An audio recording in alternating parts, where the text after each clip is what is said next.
আজ বিশ্ব কিডনি দিবস। ধরে নেওয়া হয় বাংলাদেশে অন্তত ৩ কোটি মানুষ কোনো না কোনো কিডনি রোগে আক্রান্ত। যারা একবার এই রোগে আক্রান্ত হয়েছে তারা শারীরিক, মানসিক এবং অর্থনৈতিকভাবে নানান চাপের মধ্যে থাকেন, ক্ষতিগ্রস্ত হন। আমরা তাদের প্রতিরোধ এবং প্রতিকারের ক্ষেত্রে কি করণীয় সে বিষয় নিয়ে আলোচনা করব। আজকের বিষয় আমরা দিয়েছি বিশ্ব কিডনি দিবস, প্রতিরোধ ও প্রতিকার। এ বিষয়ে কথা বলতে আমাদের স্টুডিওতে উপস্থিত হয়েছেন দেশের স্বনামধন্য ৩ জন নেফ্রোলজিস্ট। তাদের পরিচয় করিয়ে দেবার আগে আপনাদের জানিয়ে রাখি আমাদের অনুষ্ঠানটি সহযোগিতা করছে ইউনিমেড ইউনিহেলথ ফার্মাসিউটিক্যালস লিমিটেড।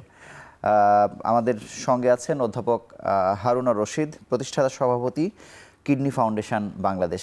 সঙ্গে আরও আছেন অধ্যাপক ডাক্তার নজরুল ইসলাম, সাবেক চেয়ারম্যান, নেফ্রোলজি বিভাগ, বিএসএমএমইউ, একই সঙ্গে sir president Bangladesh renal association. আরও আছেন আমাদের সঙ্গে doctor Mohammad Farhad Hasan Chowdhury, secretary general Bangladesh renal association. আপনাদের 3জনকে স্বাগত জানাচ্ছি আমাদের অনুষ্ঠানে। আমি শুরুতে অধ্যাপক হারুনা রশিদ আপনার কাছে জানতে চাই যে 2025-এ যে বিশ্ব কিডনি দিবস আজকে আমরা পালন করছি, এটির প্রতিপাদ্য কী এবং এটিতে কি বোঝানো হয়েছে? এবারের প্রতিপাদ্য বিষয় হচ্ছে আপনার কিডনি কি সুস্থ, আপনি কিভাবে এটা শনাক্তকরণ করবেন এবং তার প্রতিরোধে কি কি কাজ করবেন। এটা সারা বিশ্বে একই দিনে একই সময়ে এই প্রতিপাদ্য বিষয় প্রচার করা হবে এবং এই প্রচারের মধ্যে এক একটা জায়গায় এক এক রকম ব্যবহৃত হচ্ছে। সে ব্যবহারের মধ্যে ধরেন আমাদের বাংলাদেশে আমরা যেটা করি, ওয়াকেথন করি। ভোরবেলায় আমরা বিভিন্ন প্রতিষ্ঠানের সহায়তায় এবং পাবলিক এবং প্রাইভেট সমস্ত ছেলেমেয়েদেরকে নিয়ে, নার্স, সেখান থেকে ডাক্তার, নার্স এবং অন্যান্য যারা স্বাস্থ্যসেবায় জড়িত সবাইকে নিয়ে এই প্রোগ্রামটা করা হয়। তারপরে তাদের মধ্যে লিফলেটও বিতরণ করা হয়, তারপরে প্ল্যাকার্ডও থাকে। সেখানে বিভিন্ন ধরনের কিডনি রোগের উপরে খুব স্বল্প ভাষায়, সহজ ভাষায় বলা হয় যে আপনি কীভাবে কিডনি সুস্থ রাখবেন, আপনি কীভাবে এটা প্রতিরোধ করবেন, আপনি কী ধরনের খাবার খাবেন, কোন কোন খাবার অ্যাভয়েড করবেন। এগুলো করে এরকম প্রায় 20-25 মিনিট আমরা রাস্তায় ঘুরি আর কি। ঘুরে তারপরে আমরা একটা সেমিনারের আয়োজন করি। সেই সেমিনারের আয়োজনটা থাকে বেশ বড় রকমের, সকল ইউনিভার্সিটি থেকে এবং বিভিন্ন প্রতিষ্ঠানে ওই সময়টা ঠিক করে করা হয়। তো বর্তমানে বাংলাদেশ রেনাল অ্যাসোসিয়েশন এই কাজটা করে যাচ্ছে।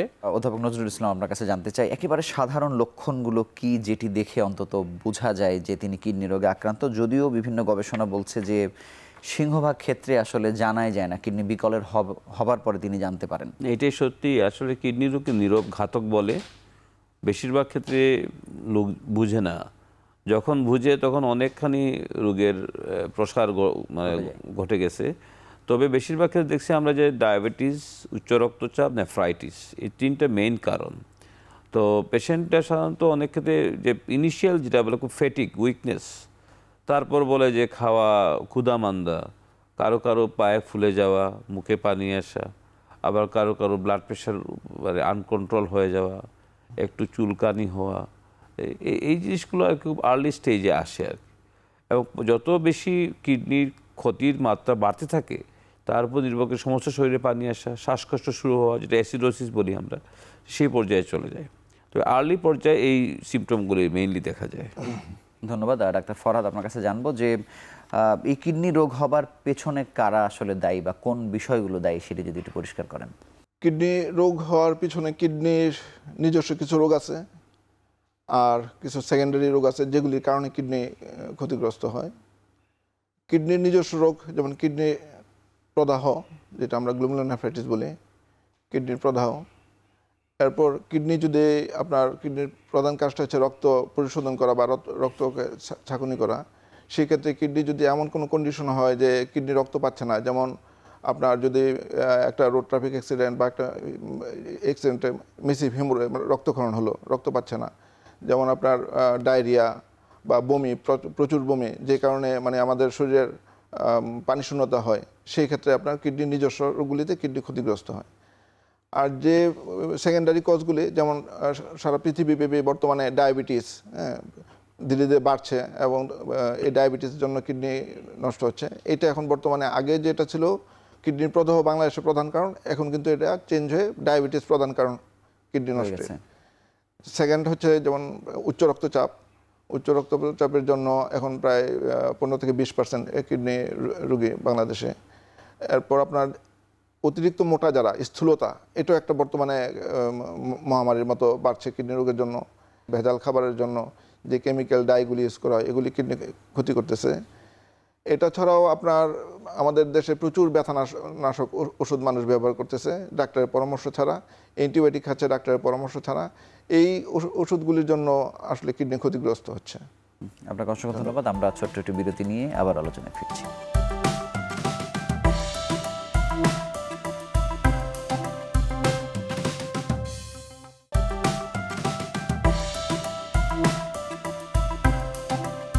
অধ্যাপক নজরুল ইসলাম, আমি একটু ছোট করে জানতে চাই যে আমাদের সক্ষমতা কতটা বাড়লো কিডনি রোগীদের সেবা দেওয়ার ক্ষেত্রে, বা এখন আমাদের কোন চ্যালেঞ্জগুলো আমরা এখনো ফেস করছি? আমাদের বর্তমানে বাংলাদেশে কিডনি স্পেশালিস্টের সংখ্যা প্রায় 400 জন, এবং সেই হিসাব করলে দেখা যায় প্রায় 1 লক্ষ জনে একজন। আমরা যদি ইফেক্টিভ সেবা দিতে চাই তাহলে আমাদের এই সংখ্যা প্রায় ডাবল দরকার, মানে 50,000 জন্য যদি একজন আমরা চাই। এইটা একটা আমাদের জন্য চ্যালেঞ্জ, আমাদের স্পেশালিস্টের সংখ্যা বাড়াতে হবে। আরেকটা হচ্ছে গিয়ে আমাদের এই যে রোগীগুলো যেগুলো আমরা চিকিৎসা দিচ্ছি, বেশিরভাগ ডাক্তারই মানে ঢাকা কেন্দ্রিক, এই ইকুই ডিস্ট্রিবিউশন নাই। সেই জন্য আমাদের প্রান্তিক পর্যায়ে যে রোগীগুলো, সেগুলো কিন্তু একজন স্পেশালিস্টের দেখা পায় না। সেই জন্য এগুলো কিভাবে করা যাবে, বিশেষ করে আমাদের যে কমিউনিটি ক্লিনিকগুলো, সেগুলোকে অ্যাক্টিভেট করা ফর প্রিভেনশন। অ্যান্ড এছাড়া ডাক্তারদেরকে কীভাবে ট্রেনিং করে নেওয়া যায় বিভিন্ন সেক্টরে। আমাদের নেফ্রোলজি অনেকগুলো সেক্টর আছে, ইন্টারভেনশন নেফ্রোলজি, ডায়ালাইসিস, ট্রান্সপ্ল্যান্ট।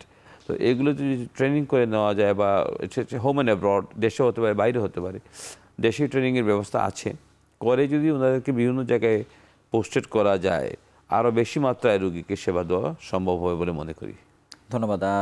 স্যারের কাছে একটু জানতে চাইবো যে আমরা যদি বাংলাদেশ ডায়াবেটিক সমিতির উদাহরণও যদি ধরি, তারা যেভাবে এতগুলো সেন্টার নিয়ে বাংলাদেশের প্রত্যেকটি জেলায় এবং তারও বেশি জায়গায় ছড়িয়ে গেছে, সেটি কিডনি রোগের ক্ষেত্রে এভাবে কেন সম্ভব হলো না স্যার? কিডনি রোগের এটা তো সম্ভব হওয়া আরও সহজ আর কি। আপনি জানেন যে বাংলাদেশে হেলথ স্ট্রাকচারটা এমনভাবে সুন্দরভাবে স্তর বিশিষ্ট দেশ, সেখানে মাত্র 6,000 রোগীর জন্য একজন কমিউনিটি ক্লিনিক প্রতিষ্ঠা করা হয়েছে। এর সঙ্গে আছে উপজেলা health complex, district hospital, medical college, medical university. এগুলোকে যদি আপনার সক্ষমতার সাথে চালাতে পারেন তাহলে এখন তার কিডনি রোগ অনেক কমে যাবে। জি, যেমন এই যে কমিউনিটি ক্লিনিকে 18,000 কমিউনিটি ক্লিনিক, তারা 6,000 রুগী দেখছে। এই রুগীদেরকে সাধারণত আপনি যে হাইট নেবেন, ওয়েট নেবেন, তার ব্লাড প্রেশারটা চেক করবেন, তার গ্লুকোমিটার দিয়ে ডায়াবেটিস আছে কি না দেখবেন, এইটা। আর যদি ইউরিন টেস্ট করে তার অ্যালবুমিন যাচ্ছে কি না। কিডনি রোগ শনাক্তকরণ তো খুবই সহজ, যেহেতু কমিউনিটি ক্লিনিকগুলো পরিচালনা করলে সরকারকে এই উদ্যোগ নিতে হবে। হ্যাঁ স্যার, আপনার কাছে আসবো।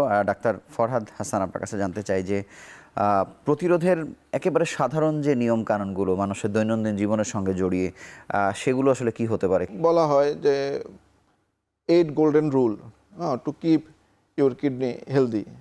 এখানে 8টা নিয়মকানুন বলা হয়, 8টা বা 9টা। সেখানে যেটা প্রথমেই হচ্ছে আপনার পর্যাপ্ত পানি পান করতে হবে। আমাদের প্রতিদিন পর্যাপ্ত পানি পান করতে হবে। ডায়াবেটিস নিয়ন্ত্রণ রাখতে হবে। অতিরিক্ত লবণ খাওয়া যাবে না। উচ্চ রক্তচাপ আমাদের নিয়ন্ত্রণে রাখতে হবে।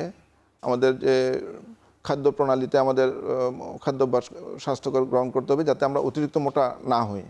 রেজিস্টার্ড MBBS ডাক্তারের পরামর্শ ছাড়া অ্যান্টিবায়োটিক এবং ব্যথানাশক ওষুধগুলি আমরা খাবো না। কোমল ড্রিঙ্কস যেগুলি আমরা এগুলি পরিহার করব। নিয়মিত শরীরচর্চা করব। এই নিয়মগুলি যদি আমরা মেনে চলি, আর স্বাস্থ্যকর সুস্থ জীবনযাপনের অভ্যাসটা আমরা যদি এটা প্রতিদিন, এটা একদিনের জন্য না, এটা যদি আমরা প্রতিদিন পালন করি, তাহলে ইনশাল্লাহ আমরা সুস্থ কিডনির সাথে আমরা সুস্থ জীবনযাপন করতে পারবো। ধন্যবাদ।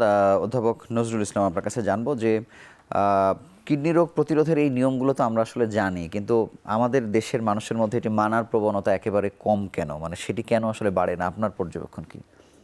আমি মনে করি যে আসলে প্রান্তিক পর্যায়ে মানুষ ডাক্তারের সেবা নেওয়ার আগে ফার্মেসিতে গিয়ে নিজে ড্রাগ খরিদ করে, কোনো রেজিস্টার্ড ফিজিশিয়ানসে যায় না, সিমটম বলে রোগী ওষুধ দিয়ে দেয়, মানে ফার্মেসি ওষুধ দিয়ে দেয়। ফার্মেসি না স্যার, ওষুধের দোকান আছে। ওষুধের দোকান, হ্যাঁ, ইয়েস, ওষুধের দোকানগুলো দিয়ে দেয়। আর আমাদের দেশে কিন্তু এরকম সমন্বিত কোনো মানে সিস্টেম নাই। বাইরে সব জায়গায় একদম ফার্মাসিস্ট থাকে, রেফারেল সিস্টেম থাকে, জিপি রেফারেল থাকে। যদি এরকম রেফারেল থাকতো তাহলে হয়তো রোগীরা এরকম খাইতো না। আরেকটা হচ্ছে গিয়ে মানুষ সচেতনতাও খুব কম। আর্লি স্টেজে মানুষ যেভাবে রোগের জন্য আসবে তারা কিন্তু আসে না।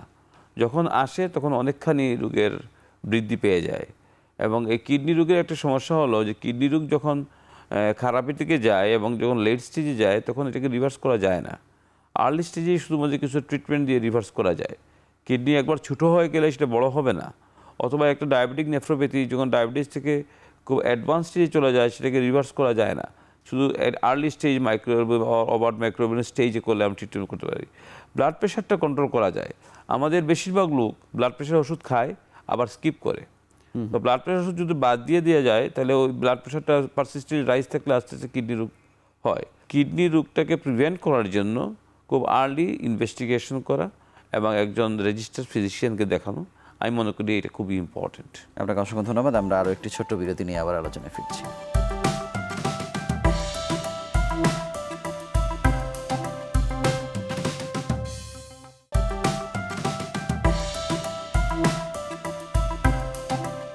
অধ্যাপক হারুন রশিদ, আপনার কাছে জানতে চাই যে আপনি যে পরামর্শটির কথা বলছেন যেটি সরকারের পক্ষ থেকে আসলে নেওয়া হচ্ছে না, সেটি একটি দিক।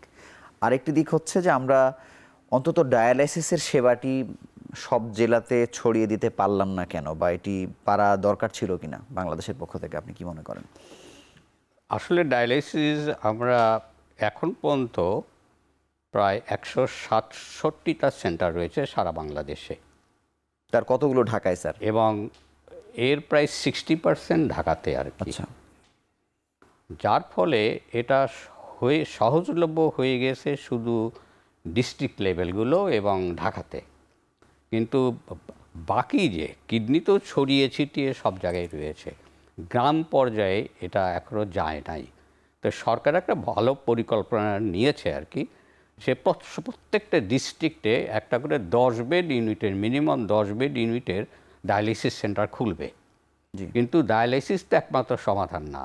আমাদের কথা হচ্ছে কিডনি রোগ যখন অকেজো হয়ে যায় তখন তার সর্বশ্রেষ্ঠ চিকিৎসা হচ্ছে কিডনি সংযোজন করা। জি স্যার। এই কিডনি সংযোজন করা, এবং তারপরে সেকেন্ড হচ্ছে সিএপিডি, মানে নিজের বাসায় বসে ডায়ালিসিস করা। আর থার্ড প্রেফারেন্স হচ্ছে হিমোডায়ালিসিস করা। আপনি যেটা বলছেন হিমোডায়ালিসিস, সুতরাং হিমোডায়ালিসিসের দাম দেওয়ার আগে আপনাকে সিএপিডিকে দাম দিতে হবে এবং তার সর্বোচ্চ দাম দিতে হবে কিডনি ট্রান্সপ্ল্যান্ট। কিডনি ট্রান্সপ্ল্যান্ট একটা যুগান্তকারী সাকসেসফুল ট্রিটমেন্ট, এবং এই যুগান্তকারী সাকসেসফুল ট্রিটমেন্ট করার জন্য একটা নোবেল প্রাইজও পেয়ে গেছে বহু আগে, প্রায় 50 বছর আগে। তো সেই জিনিসটাকে আমরা তাড়াতাড়ি না করে কেন আমরা সেকেন্ড বা থার্ড ক্লাস ট্রিটমেন্ট থেকে এগোচ্ছি? আপনাকে অসংখ্য ধন্যবাদ। ডাক্তার ফরহাদ হাসান, আপনার কাছে জানতে চাই যে যতজনকে আসলে আপনারা ডায়ালিসিসের পরামর্শ দিয়ে থাকেন বা প্রাথমিক অবস্থায় কিডনি রোগী যারা আসে, মানে এরা কন্টিনিউ করতে পারে কিনা, মানে ড্রপ আউট হয়ে যায় এই পার্সেন্টেজটা কীরকম? প্রতি বছর 30 থেকে 40 হাজার রোগীর মানে নতুন করে বিকল হচ্ছে। নতুন করে বিকল হচ্ছে। আর আমাদের যে বর্তমানে আমাদের ক্যাপাসিটি, আমাদের যে কিডনি বিশেষজ্ঞ, আমাদের ডায়ালাইসিস সেন্টার, আমাদের ট্রান্সপ্লান্ট সেন্টার, এগুলির মাধ্যমে আমরা 15 to 20% রোগীদের আমরা চিকিৎসা দিতে পারতেছি। তার মানে 80% রোগী আপনার পুরোপুরি চিকিৎসা পাচ্ছে না, হয়তো কিছু আংশিক চিকিৎসা অথবা বিনা চিকিৎসা, আমরা বলতে পারি যে বিনা চিকিৎসায় মারা যাচ্ছে। আর এখানে যে আপনার 20% আমরা রোগী যাদের আমরা অ্যাফোর্ড করতে পারতেছি কিডনির সেবা, এরাও কিন্তু পরিপূর্ণ কিডনিটা সেবাটা নিতে পারছে না বা আর্থিক সমস্যার জন্য পারছে না। অধ্যাপক নজরুল ইসলামের কাছে জানতে চাই যে যেহেতু সমাধান বলতে তো কিডনি প্রতিস্থাপনের দিকে আসলে আমাদেরকে আগাতে হবে, কিন্তু আমাদের যে যতগুলো প্রতিষ্ঠানে আসলে কিডনি প্রতিস্থাপন আগে হতো, অনেকগুলো সেন্টার বন্ধ হয়েছে, অনেক ইউরোলজিস্ট বা নেফ্রোলজিস্ট এর সঙ্গে জড়িত ছিলেন, নানা কারণে তারা এখান থেকে বলা যায় যে কিডনি প্রতিস্থাপন এখন করছেন না। এখানে গণমাধ্যমের দায় আছে, আইন কানুনের এক ধরনের জটিলতা আছে, মানে সেগুলোকে ফিরিয়ে নিয়ে আসা যায় কিনা? আমাদের একটা আইনি জটিলতা আছে, এবং জানেন এই 2018 অ্যামেন্ডমেন্টের আগে এরকম একটা ঘটনা ঘটছিল যে যে একটা বেশ কিছু রোগীর ট্রান্সপ্লান্ট করা হয়েছে, সেখানে ওদেরকে আসলে ওরা হাইড করছে এবং সেই জন্য অনেক প্রতিষ্ঠানকে বন্ধ করে দেওয়া হয়েছে। এটা 23-24 সালে এরকম হয়েছে। হয়েছে। এখন এই রোগীগুলোকে, এই সেন্টারগুলোকে আবার রিভাইভ কেমনে করা যায়, সেই জন্য আমরা চেষ্টা বা চালাচ্ছি। সেটার দায় আপনাকে কেন নিতে হবে সার্জন হিসেবে বা না, nephrologist সেটাই হিসেবে? সার্জন হিসেবে তো আমরা তো যারা ট্রান্সপ্লান্ট নেফ্রোলজিস্ট অথবা ট্রান্সপ্লান্ট সার্জন, তা তো সেই দায় নেবে না এই আইনটার জন্য। এবং এটা আমরা ক্লিয়ারেন্স নিয়ে নেই যে একজন যে ওদের আইডেন্টিটিটা, যে সে কি নিজের আত্মীয় কিনা। তো এখন আমাদের যে সেন্টারগুলো বন্ধ হয়েছে, এখন আস্তে আস্তে আবার চালু হচ্ছে, কিন্তু আমি মনে করি যে সরকারের এখানে খুব বিশেষ প্রয়োজন আছে, পার্টিকুলারলি আইনকে আরও সহজীকরণ করা। বটেই। ধন্যবাদ। আমি স্যারের কাছে শেষ প্রশ্নটি জানতে চাই যে প্রতিস্থাপনের ক্ষেত্রে আমাদের সেন্টারগুলো ঢিমে তালে চলছে আর কি, এবং আবার আইনি জটিলতা আছে। এই তিনটি জায়গাতেই যদি আমরা আবার নতুন করে গুরুত্ব দিতে চাই, যেহেতু বাংলাদেশের তো অনেক সমীকরণ আসলে এদিক দিয়ে বদলে গেছে, আবারও নতুন করে ঝাঁপ দেওয়া দরকার কিনা এই জায়গাগুলোতে কাজ করবার জন্য, আপনি কি মনে করেন? অবশ্যই খুবই বেশি প্রয়োজন। বিশেষত কিডনি ট্রান্সপ্ল্যান্টকে আরও গিয়ার আপ করতে হবে এবং বোথ লাইভ রিলেটেড, নিকট আত্মীয় এবং ডিসিসড মানে মৃত ব্যক্তির পরে আর কি, মৃত্যুর পরে এই দুটোকে যদি গিয়ার আপ করা যায় তাহলে অবশ্যই কিডনি ট্রান্সপ্ল্যান্ট অনেক বেড়ে যাবে। স্যার, আপনাকে অসংখ্য ধন্যবাদ এবং আপনাদের তিনজনকে আমাদের সঙ্গে যুক্ত হওয়ার জন্য আন্তরিকভাবে অভিনন্দন জানাচ্ছি। আমরা যদি আইনের সংশোধন করি, সরকার যদি আন্তরিক হয়ে যায়, প্রতিরোধের ক্ষেত্রে কার্যকরী ভূমিকাগুলোও যদি পালন করে, কিন্তু ব্যক্তি হিসেবে আপনি যদি সচেতন না হন, তাহলে এই এত কিছু করেও কিডনি রোগ থেকে বাঁচার আপনার কোনো পথ আসলে নেই। সে কারণে বংশে যদি কারো কিডনি রোগ থাকে, আপনি দ্রুততম সময়ের মধ্যে, এবং যদি না থাকে তাও অন্তত 30 বছর পরেই বছরে অন্তত একবার কিডনি পরীক্ষা করে দেখুন যে আপনার কিডনি কেমন আছে, এবং যদি কোনো সমস্যা থাকে বিশেষজ্ঞ চিকিৎসকের পরামর্শ নিয়ে সুস্থ জীবনে আপনি ফিরতে পারেন। এই ছিল আজকের পর্বে। আগামী পর্বে আবারও নতুন কোনো বিষয় নিয়ে হাজির হব। সেই সময় পর্যন্ত ভালো থাকুন, সুস্থ থাকুন।